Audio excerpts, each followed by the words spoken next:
All right, I am live on the internet. Hello, everyone or no one. I am here and I am noticing that the microphone, testing. Why is that? What can I do about that?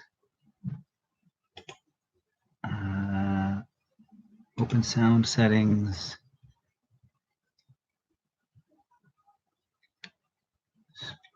Input, microphone, test your microphone, testing. Why is that testing? Why is that so soft?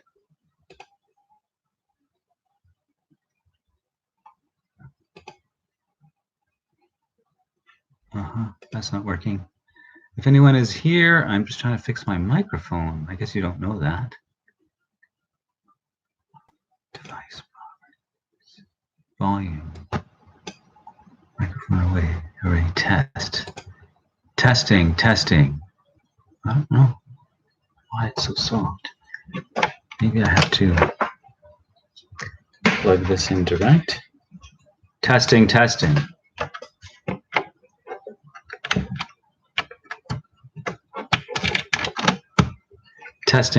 1, 2, 3.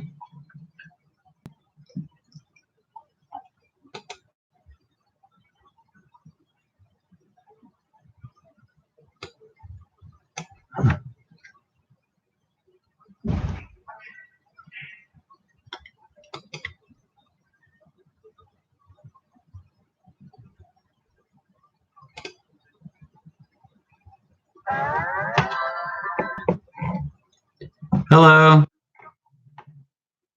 VIvek? Yeah. Hello. Not at all.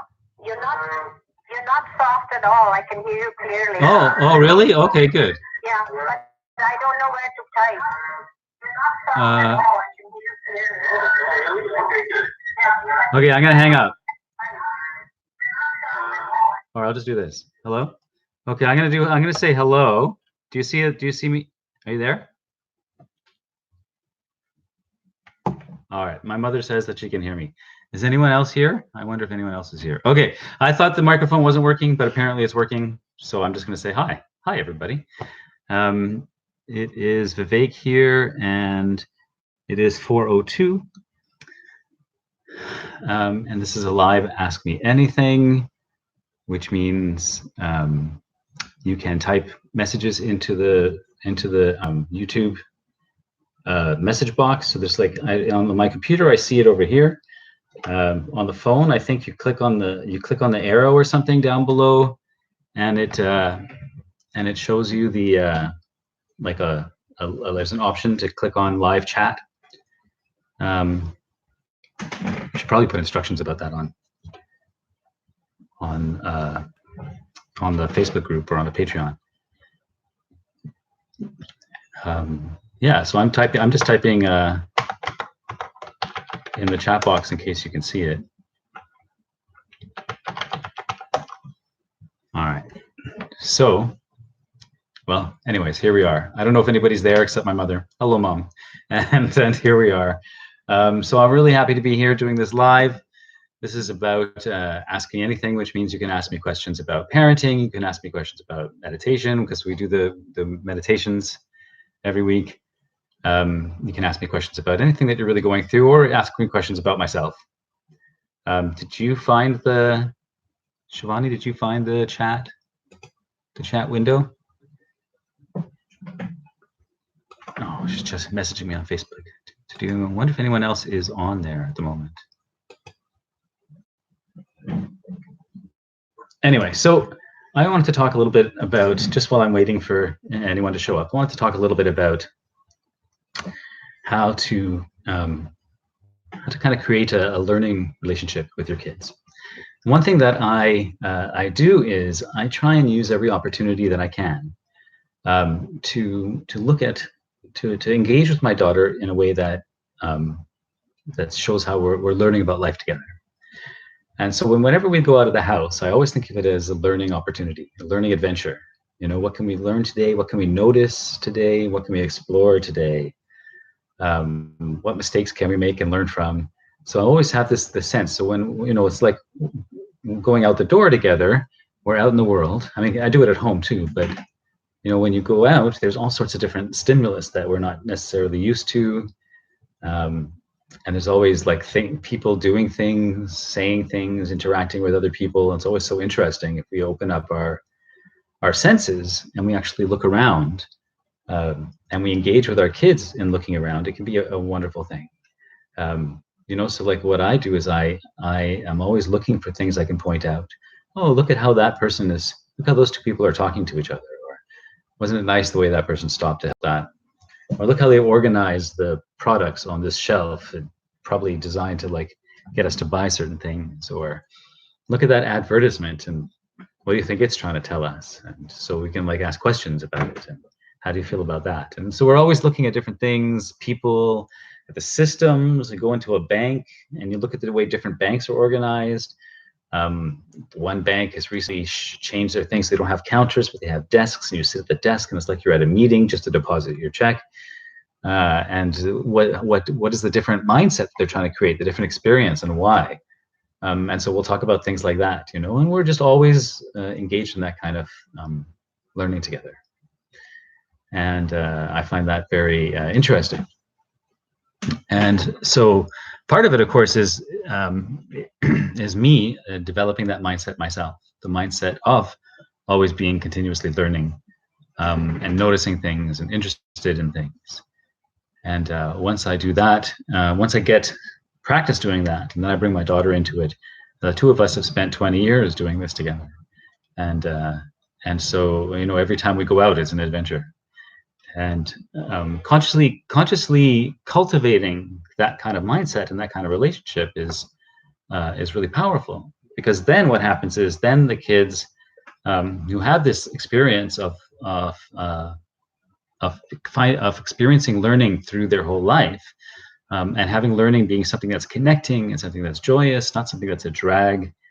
And a lot of learning, a lot of the way learning is framed in life for young people, especially, it's a drag. Sure, there are some people that love traditional education, but for a lot of kids, school is just something to get through, and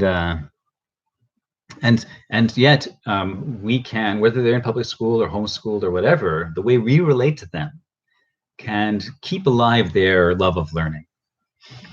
I often would say that my daughter went to public school, and I often would say that a lot of the job that I did was school self-defense, and so that is something that I did a lot of. I would look around at the world around me and just see what can I point out, what can I notice, what can fill us with wonder at this moment. And of course, little ones are full of curiosity anyways, right? They're always full of curiosity. Everything is curious. Everything is new, so many things don't even have labels, or they're not predictable because they don't have the patterns that we have. We don't see the patterns that we see, and so I remember the first time, my kid's 22 now, and I remember the first time that I took her to a playground and she sat in the sand and she touched sand. I can still remember her squatting down and picking up sand in her hand, and the look of like amazement in her eyes as it poured out of her hand. And I could see that. And she just stayed there, mesmerized by this sand. And I was like, wanted to go off and play. And suddenly I stopped and I focused and I saw her, and I was like, wow. And I just like got in there with her. And we spent quite a while just exploring the properties of that sand. And so, I really learned this sense of curiosity from her, but I also nourished it in her so that we kept it. She like sparked it alive in me, and I helped her preserve it. So it was really a teamwork growth process over a couple of decades. And if we look at it that way, it's a different way of looking at our relationship with our kids. That they are awakening something in us, and then we're helping them preserve the very thing that they're awakening in us, which is that joy, the curiosity. So this is me going on. I'm very happy if anybody would like to type a question into the message box and share with me, or I guess you could also private message me on Facebook. If you want, we'll probably see it that way if you don't know where the message thing is. But I will just, until somebody types a message for me, I will just keep talking. And I can do that for a while. So another thing that I wanted to talk about is around feelings and needs. This is very much connected to the NVC. Forgive me for fidgeting a lot, by the way. I have a sore leg right now, and it's hard for me to sit. And so I'm kind of like having to move around a little bit. It's at the bottom right. Hi, Vivek. Elizabeth is here. Hi, Elizabeth. It's so nice to see you on online.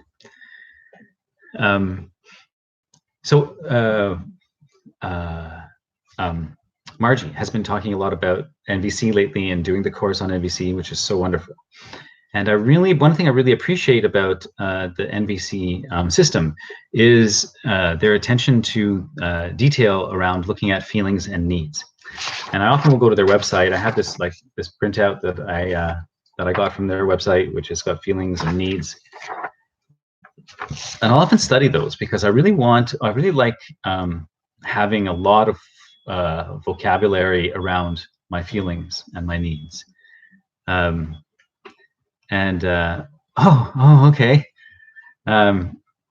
Watching on the TV, that's exciting. I feel like I should perform or something. And yeah, I like to have a lot of I like to study these lists of feelings and needs, but not just study them like to memorize them, but to also become aware of each one inside of me, what the difference is, and try and like feel it. And I know some people have more and some people have less capacity for being able to name their emotions and feel different emotions. But whatever your capacity is, wherever you are right now, you can increase it a little bit by practice. This is what I always talk about, that it's not about being perfect, and it's not about being better than anyone else, but just if you can accept where you are at the moment and then practice, you can always get better at things. And that's what I think is really beautiful. And so one thing I like to do is like the difference being, like, for example, here it says feelings. There's one is anger and one is annoyed. Yes, I love it. I love being in your living room. It's great. One is angry and one is annoyed. So what's the difference between angry and annoyed? What's the difference between angry, annoyed, and discouraged? For example, these are all slightly different feelings.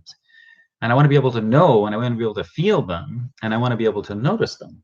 So then I will like study a few of these words on this list. I'm reading the list here. I'll look at like amazed, comfortable, confident, fulfilled, joyous, optimistic, all sorts of beautiful feelings, also some heavy ones as well. And then I will try and practice noticing them in myself, in my kid, in my partner, on TV, out in the world, and noticing them and trying to have as many of them as possible that I can notice, because then when it's time for me to really be in an empathetic space with my kid, I have more capacity for feeling into what she might be feeling, and also feeling what she might be needing, which is also why it's really nice to have a sense of the different needs. There are like basic needs, and then there are like sub needs under them that are more specific. So like the NVC has a few basic needs like autonomy, celebration, integrity, physical nurturing, like air and food and movement, play, fun, laughter, spiritual communion, community. So there's all sorts of different kinds of needs that we have. A need to be seen, a need for acceptance, a need for appreciation, a need for trust and reliability in relationships. And when we are aware of those needs, again, it helps us to actually tune into what our kids might be needing, because needs are very complex. And if we can learn about them and study them and work with them, it just puts us ahead of the game in how we can work with our kids. So I really recommend taking the time to, even if it's just as simple as downloading a PDF and reading the lists and just thinking about them for yourself. even that can make a big difference in how you are in moments when suddenly now you're holding space for something really intense. Because you can recognize, oh, this is like maybe like and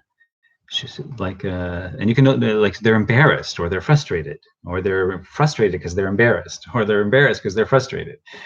And then you can notice when that shifts a little, you offering empathy, and then it shifts, and then they're relieved, and you can notice that relief come in.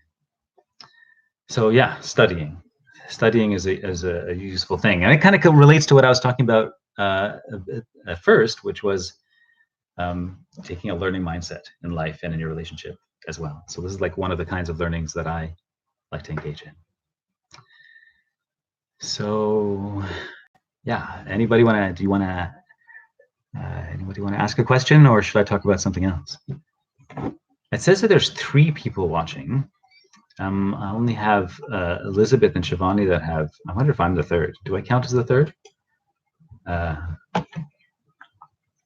Who have actually asked a question. Our meditation yesterday was wonderful. I had such a really beautiful meditation. I'm really excited about doing these meditations because I'm getting to share something that I've been working on for so many decades. And it's a practice that helps people quite profoundly. And I am also going to start sharing some different, more philosophy around meditation and around kind of spiritual thinking and how it relates to meditation and how it relates to parenting. I'm excited about that. We're doing it twice a week, and we'll see where it goes. I think that meditation is helpful regardless of your spiritual philosophy, because really it's really about our relationship with ourselves and our relationship with our mind. And all of us have one. And so meditation is something that really provides a lot of, it's like exercising the brain. It's like exercising the mind, exercising our consciousness. So it's really useful.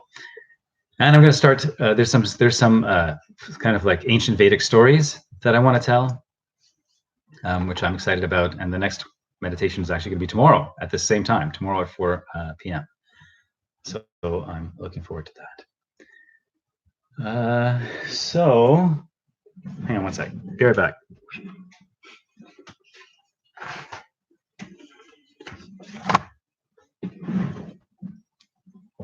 All right. Well, I am just going to keep talking until somebody types a question. And so let's see what happens. So I'm going to talk about now about when we're working with our kids around setting priorities. So and now at this point I'm just talking.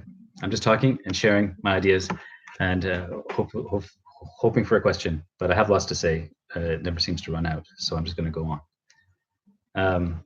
Just trying to find a live video myself. So setting priorities is really important. One of my old one-liners is priority setting is the most important thing in life. And I really like that one-liner because it's self-referential, because saying it's the most important thing is actually setting the priority, and setting priorities is the most important thing. It's very fun. And at least I think it's very funny.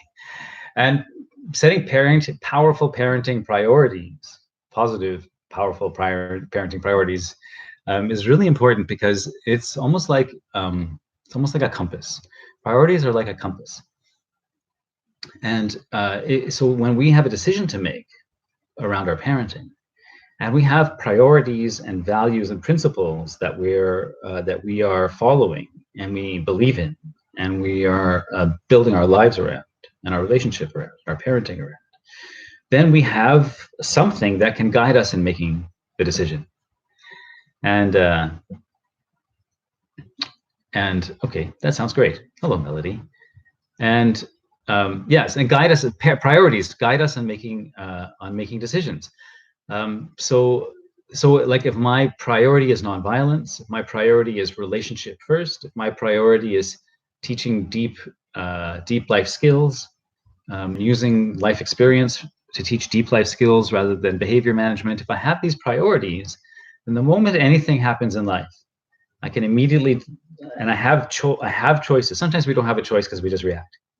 But the more we practice, the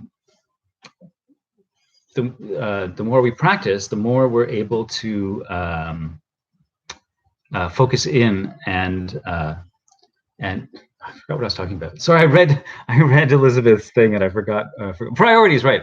So the more we practice, the more we are able to actually have choice in those moments, and then we can use our priorities to guide us. So, for example, I often thought of decision making as one of the most important things that I could teach my kid, because life is so much a series of decisions that we have to make, and some decisions are important and deep and have a profound impact on our lives. And so teaching decision making is really important, and we don't to the traditional parenting style, or the common parenting style. It doesn't actually teach decision making. It doesn't teach us how to do problem solving and decision making, because it's usually the adult or the person in charge making the decision and then convincing the other person to follow along, either convincing through some kind of manipulation, whether it's coercion or, well, it's usually coercion. And it's very different than teaching the principles of decision making. So that could be being able to make lists of pros and cons, looking at the mental aspect, the physical aspect, the emotional aspect, and the spiritual aspect, as well as the social aspect of things. It's also about learning to tune into your intuition and be able to feel what your gut tells you, and to trust that as well. It's also about communication and how to communicate with other people. And all of these things go into decision making and problem solving. And so when I have a moment with my kid and something happens, anything happens, and I think this is my priority to teach decision making, then instead of making the decision for them, I'm going to create the environment and create the circumstance in such a way that helps them have an opportunity, with my help and guidance, to have an experience of decision making and whatever kind of decision making is appropriate in that moment. And then learning the different kinds of decisions it's totally different. It's totally different. So than thinking about behavior, because thinking about behavior rather than the lessons available to us means that we're going to try and manipulate the behavior instead of create an opportunity for learning. It's so different. And I know a lot of parenting people talk about just letting your kids learn on their own, but I don't really do that. I really think of us as a very deeply integrated learning partnership. And so every experience is either deepening our connection with each other, experiencing fun and joy, or learning and exploring. It's quite a wide range. So Elizabeth has asked here, could you tell us some about how you taught traditions to your daughter? I thought it said transitions at first. Traditions to your daughter, or did you find your traditions evolving? Yeah, you know what? It was my daughter.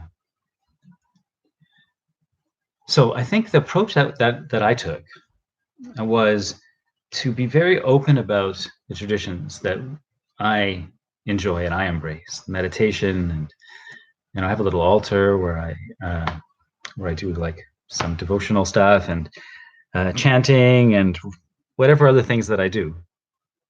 Is I do it very openly around her, make it a very natural thing, not a special thing. Well, I mean, it's special, but the specialness is natural. Actually, that's a nice way to put it. The specialness is natural. And by making it that way, but I never insisted on her doing any of those things. But so because of that, it didn't become a behavior. But what it did was it became something kind of like how part of like the very paradigm through which she experiences the world, the very lens through which she sees the world. I have this one parent who's like really wants their kid to say grace with them, and they insist, and they have this whole battle over it. And I'm like, dude, that is not going to create a deep relationship with this idea of grace that you want. you know.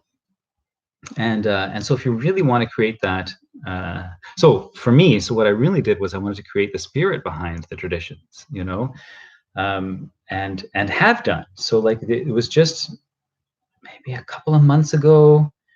I was driving home from a parenting workshop. My daughter usually comes with me to parenting workshops, and she likes to be my videographer. And so she came with me to this parenting workshop, and we're driving home. And on the way home, there were quite a few cars that kind of cut me off and dangerous driving. And I was a little bit tense by the time we got home. And she said, "Dad, maybe we need to just sit quietly for a bit and kind of calm down from the drive. Why don't we sit in silence together?" And then she asked her mom, and the three of us sat down. She said, let's do a meditation. That's my ringtone. So let's do a meditation together. So the three of us sat down and meditated, just a short one. It was kind of a little bit more than a micro meditation. And she said, I'd like to do that more often. We should just do that more often. And so my daughter, so I've never told my daughter that, I've never told her that we should do meditations as a family together. But meditation has always been part of her life. She's always been surrounded by it. And it was natural for her to suggest it. It was natural for her to say that she wanted to do it with the family, because it had never had a force. And when the time was right for her, I trusted that it would come. Same with the mantras that we do. Like I do a little blessing, a Sanskrit blessing from the Bhagavad Gita before I eat, that acknowledges the oneness of all of life and the oneness of me and the food. And it's really beautiful. And so I say it every time. She doesn't say it, but when we do it, because she's never been forced, she's not like rolling her eyes, Dad saying the mantra again. She's like, she holds this beautiful, devotional, caring, open, embracing space for it. And if that tradition is something that she wants to carry on at some point, if that's something she wants to do, she won't have any resistance to it, and she can really make a free choice around it, because she's been given, she's been shown so much respect and freedom for her own thinking. And at the same time, in a non-coercive way, I've always just exposed all of these things to her so that she's been steeped in it. That's kind of how I think of it. I think of it similar to manners also, like I think that manners is really something that is about my relationship with other people, and how I want to treat other people, the kind of person I want to be in, the relationship I want with myself. And so if I work on those things in myself and with my kid, then the manners is a natural thing that comes from it, and I think it's similar with spiritual traditions, that the spirituality of knowing our thoughts and knowing our inner selves and being able to quiet our minds and be with ourselves and trust in our intuition, trust in our relationship with whatever our deeper self is. That's what really mattered to me. And then trusting that whatever traditions were relevant to her would come about. How does that sound?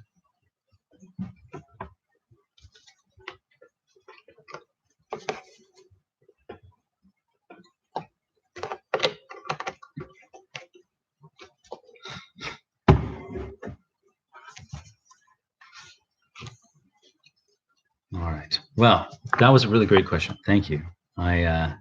Spirituality is a thing, and in GPU we've been talking about creating a spirituality unit. Maybe I'll maybe I'll transcribe that little talk that I just did, and we can that can be an article, and we can start getting that spirituality unit going. So yeah.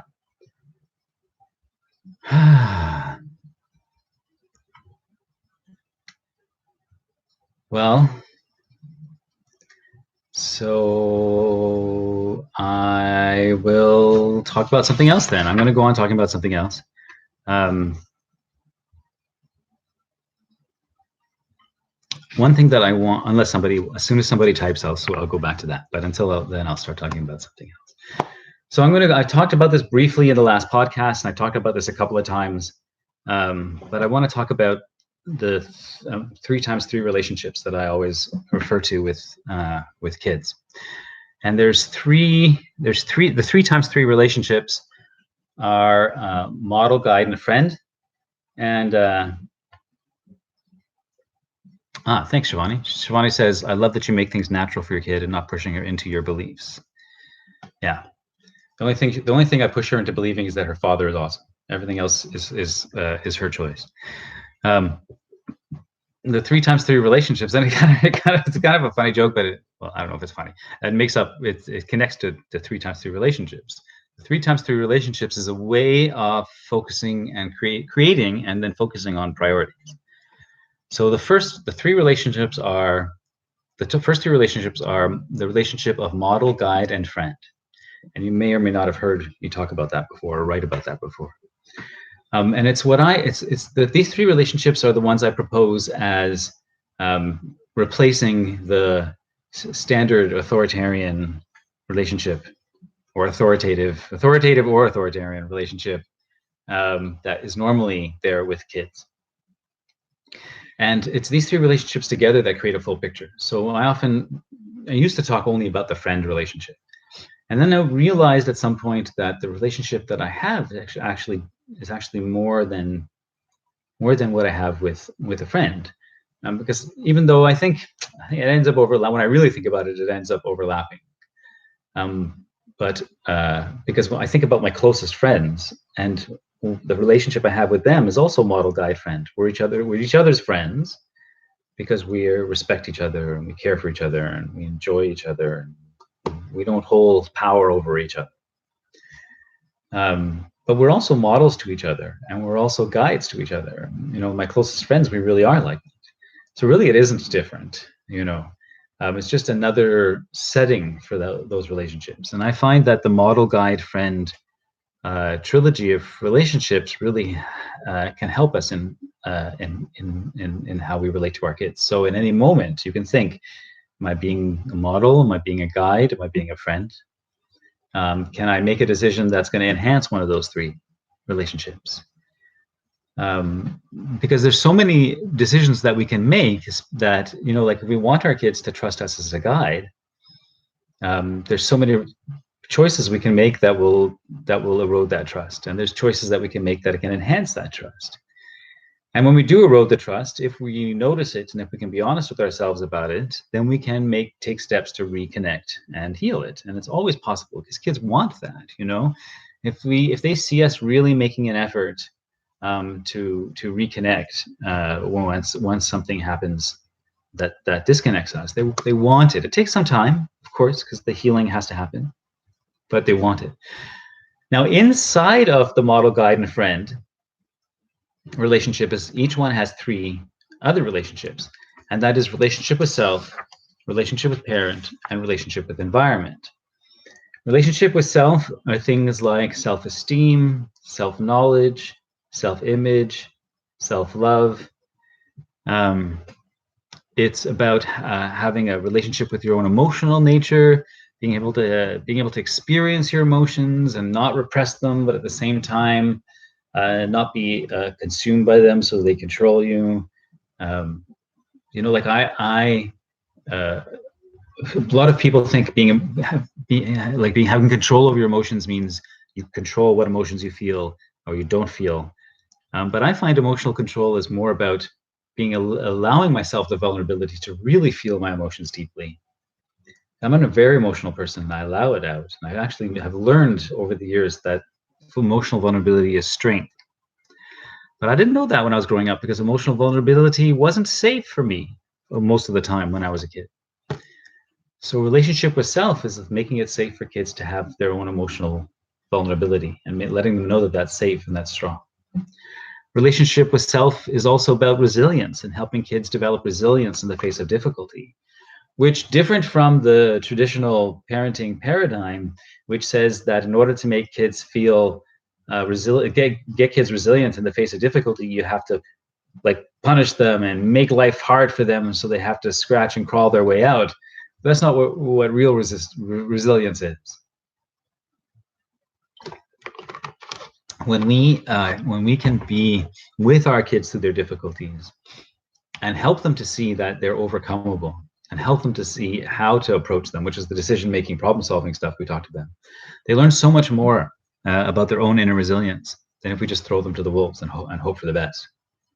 Because most of the challenges in life they're going to have to face on their own. The ones that we can be there with them and guiding them and using them as the opportunities to help them learn this resilience, it can make a big difference. One of my sayings is, speedy repression is not resilience. I'm actually going to type that in the chat box here because I like it. Speedy repression is not resilience. Yeah, speedy repression is not resilience. And the reason that I like that saying is because so much of the time, what we think of as resilience is how quickly can we get back to smiling. That's not what resilience is. You know, resilience for me is really about being able to face our experiences and really see them and really hold them and move all the way through them so that we don't hold them stuck in our bodies and stuck in our consciousness, but we allow our emotions to flow out. And when we do that, we're so much healthier. Another part of relationship with self is being able to accept criticism without feeling bad about ourselves. I know that when we experience criticism, it makes us, especially as children, it makes us afraid to make mistakes. It makes us afraid to receive criticism because it hurts too much. You know, when we are young and we experience, like I was talking in the meditation yesterday. No, I was talking in the prison on Tuesday, and I was telling the guys that. I was telling the guys that a lot of the time what happens is we get so much of our we get put down so much that we can't express our own emotions, we can't trust ourselves, and everything feels like an attack. Elizabeth is asking, how do we undo our own speedy repression? And it's a beautiful question, Elizabeth. You know, I have spent years and years reclaiming my ability to cry, reclaiming my ability to feel deeply, because it felt like a weakness to me. You know, it felt dangerous to me. And so one of the first steps, so there's multiple approaches, and all of them I find are useful. Meditation certainly is one, because meditation kind of clears the channel, or helps connect the channel from our emotions to our body, to our mind, to our consciousness.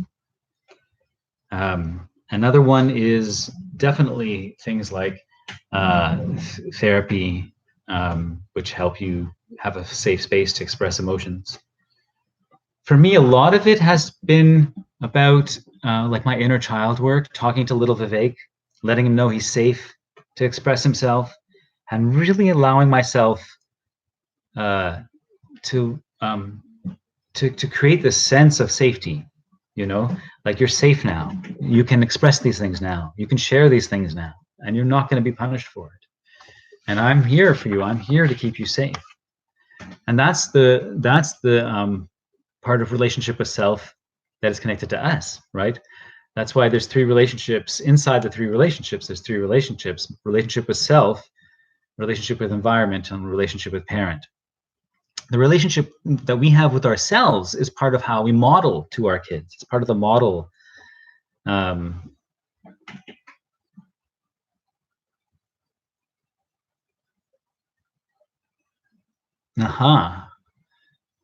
So Elizabeth says, raising self-awareness has had an unexpected effect for me. I notice my fullness when I'm trying to binge eat. It's harder to ignore. Yes, that's beautiful, Elizabeth. And I feel like it's probably, you know, similar for emotions as well, and relationships and boundary setting as well. You know, I think the more that we become self-aware, the more that we love ourselves and accept ourselves, the more that we're able to express these kind of things and notice these kind of things. You know, like I made a video. I made a video a couple of days ago. I'm going to post it soon about this moment that I had talking to my daughter, which was really successful because I had waited 2 or 3 weeks and done some really deep thinking about what I wanted to say and how I wanted to say it. And I would keep finding opportunities where it felt like a good moment, and I was about to say it, but then I would look at my mind and I would be like, oh, Vivek, you're still seeing it as a problem. You're still trying to fix a problem. And if you're trying to fix a problem, she's going to feel like you see her as broken. And if you see her as broken, she's not going to be able to take in what you want her to. And so I would start, and I wouldn't say it. And then I would do it, and I would find another opportunity. I would start, and I wouldn't say it. And then suddenly, a couple of nights ago, there was this moment where and it's just like that, right? I noticed my fullness, and I couldn't ignore it. And then a couple of nights ago, all of a sudden, my mind was clear, and I had the feedback in my head, and I had the thing I wanted to share with her, but there was no wrongness. And I was like, I could take the moment, and I jumped on it, and I took the moment, and it was beautiful. But you know, part of it came from the fact that I'm really always watching myself, watching my mind. And that's why within Model Guide Friend, in the model part, the model is really about us, right? It's my relationship with myself, my relationship with the environment, my relationship with how this kid affects me, my relationship with my own parents and how I process that. And all of that relates to me as a model. And certainly as a parent, wanting my relationship with my kid to be solid. You know, I want to make sure that there's respect between us, that there's communication between us, there's empathy between us, that there's a feeling of safety, a foundation. You know, I really want my daughter to be able to lean on me in her awkwardness when she's learning, in her challenges that she has in life, when she's not doing things well, when she's struggling. I want her to be able to lean on me and know that I'm not going to topple. And when she's having a joyous experience, I want her to be able to share it with me and know that I'm going to uplift and join her with it. And she's safe to do that. Because a lot of the times, you know, when kids come to us with something that's exciting for them and we hold back or we don't feel it with them, we don't engage with them, it makes it harder for them to do it the next time. And it makes it, then they're not sure, is this something I'm going to get received or not? So they're not sure. And that's why I put a lot of really conscious effort into engaging in the interests with my daughter that she's interested in. Not that I have to know everything about what she does. I've mentioned that before. Like, she loves Critical Role, which is a Dungeons and Dragons YouTube show. She loves it. And she tells me all about it and all the episodes and all the adventures. And I watch it with her occasionally, but I don't watch it all the time. I don't know all the characters, and I don't have to. Because what she wants to share with me, I embrace so fully and so enthusiastically that it just fills her with this sense of being seen and valued. Another thing about relationships is to have a sense of, and it dampens their own ability to experience their true joy. Yes, because we're sacred mirrors for them, right? That's exactly right. And when we can reflect, I love that phrase, sacred mirror. And when we as sacred mirrors, TM, and when we as sacred mirrors reflect back to them the joy that they're trying to share with us, it makes such a difference in how they perceive themselves, you know. And another one is openness and vulnerability. Now, of course, there's a point at which it's being vulnerable is maybe an imposition, because we don't want to make our kids responsible for our feelings. And at the same time, I think there's a certain kind of vulnerability that we can share with them around our own struggles, especially when we have the great opportunity to apologize to them, that we can share with them our struggles, share with them what we're going through, so that they know we're human too. And that sense of being with them. That's why the R is there in ears, because R is relate, because it lets the kid know that we have had similar experiences and we're there with them and we're there for them. And that makes a big difference. That makes a big difference to them.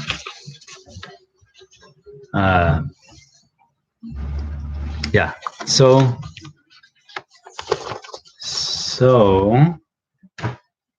I think that's pretty much. I think I'm kind of talked out. Does somebody, unless anybody has any other questions, I feel like I said we talked about a lot of stuff, but I'm very interested if anyone else has anything else they want to share or anything else they want to ask about. Other than that, tomorrow is at 4 o'clock p.m. Eastern time, which is the same as this. I'm going to be doing another meditation, and there'll be a new one, although there's always some overlap. But there'll be a new concept, and we're going to be doing that tomorrow. And then I don't know what else is happening tomorrow. Is anything else happening tomorrow? Let me check the what do you call it? The calendar. Unless somebody else has it handy.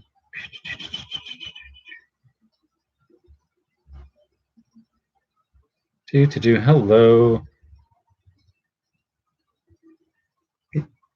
I've never heard you say much about ego. I'm curious how ego comes into increasing self-love. Can you tell me what you mean when you say the word ego? What does the word ego mean to you? Because that's a big one. Is the answer to that is really about the definition of the word itself. Friday. No, it's just me meditating tomorrow.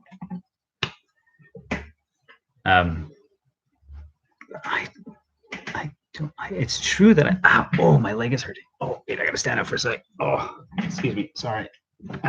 Yeah, you know what I'll do? I'll just tilt this up, and then I'll stand. It looks like I have a halo. Oh, oh goodness. Yeah, you know, because the reason I hesitate with the word ego is because it has like that light's bugging me. Hold on.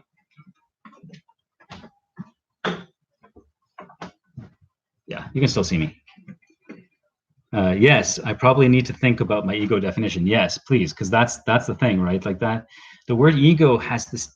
It has a tendency to possibly be very shaming, and I'm very careful with that word because people can use it to say, "Oh, that's your ego talking," and I'm really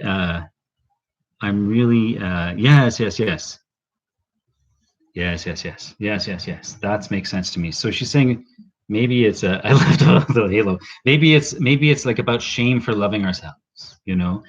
And there is this sense that when there is the sense that the traditional sense that when we love ourselves, we are being egotistical, and entitled and arrogant and that kind of thing, you know. And I find that, you know, really those kind of things actually come from not really loving ourselves, not really knowing ourselves, not really knowing our inherent worth. Because inherent worth is worth that doesn't need to be proved. It doesn't need to be protected. I mean, protecting as far as creating boundaries, but not protecting as in, you know, I have to fight for it. Because I know I'm okay. And if I know I'm okay, you know, I don't have to fight you to prove it, you know.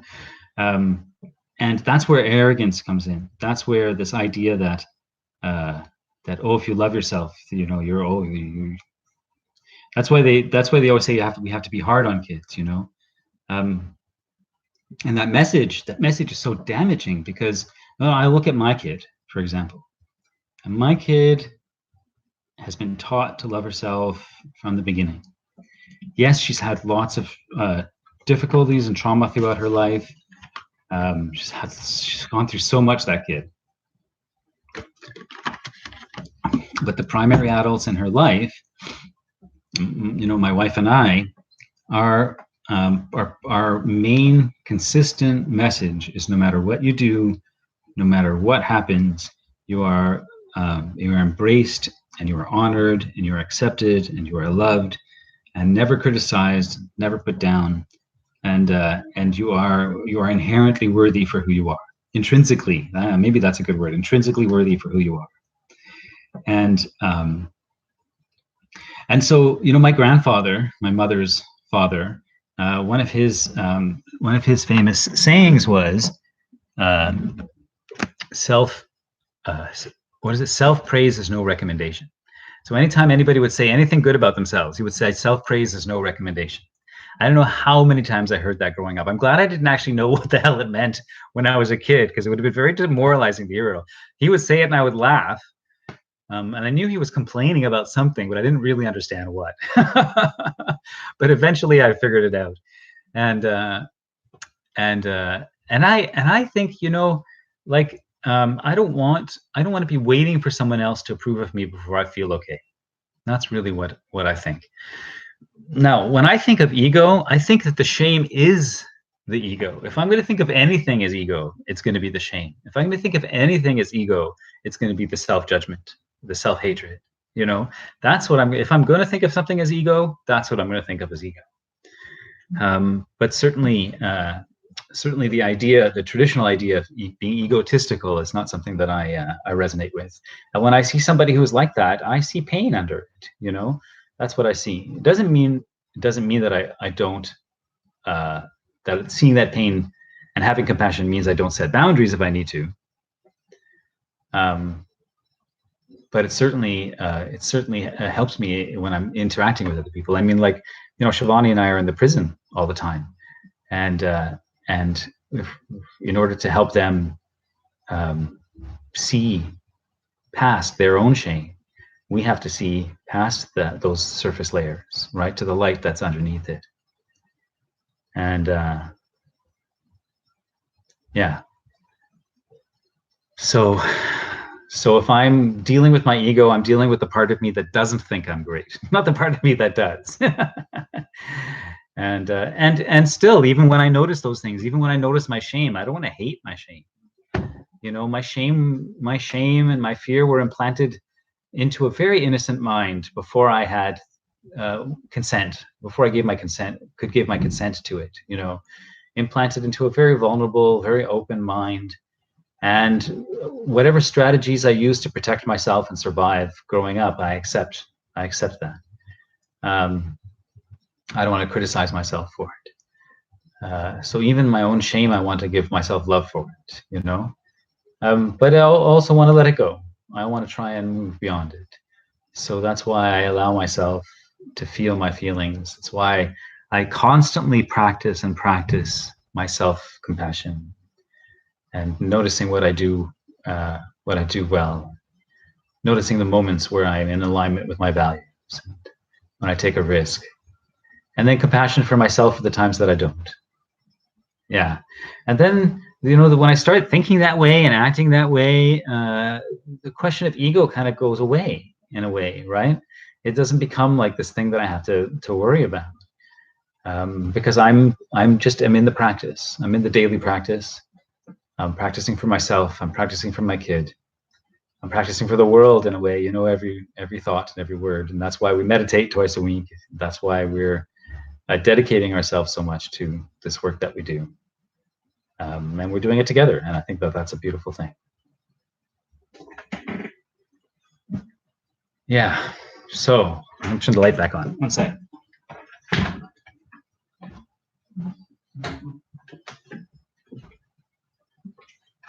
All right.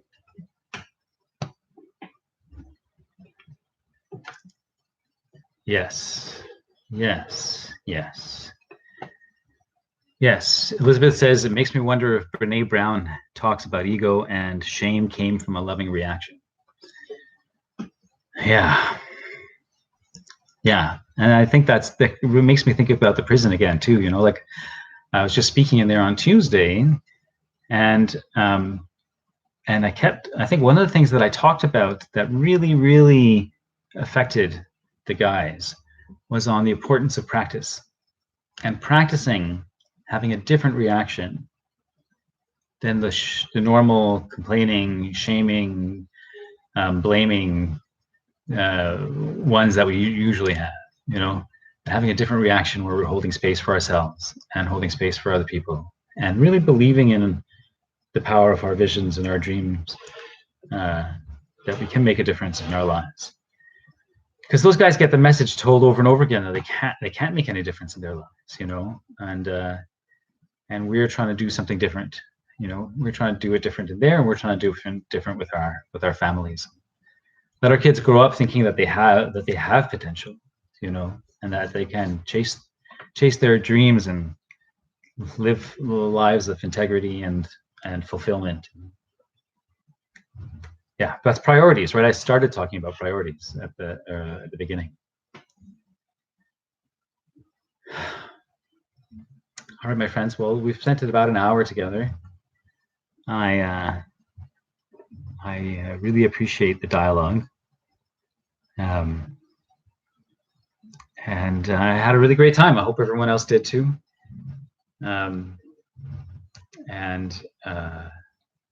And if no one else has anything else to say at this point, I am going to close down, and I will see you all tomorrow on Zoom for the meditation. All right.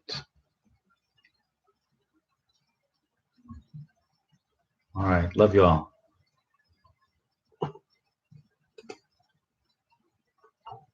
All right. I'm gone. Peace out. Welcome. Welcome. All right. Thank you, everybody.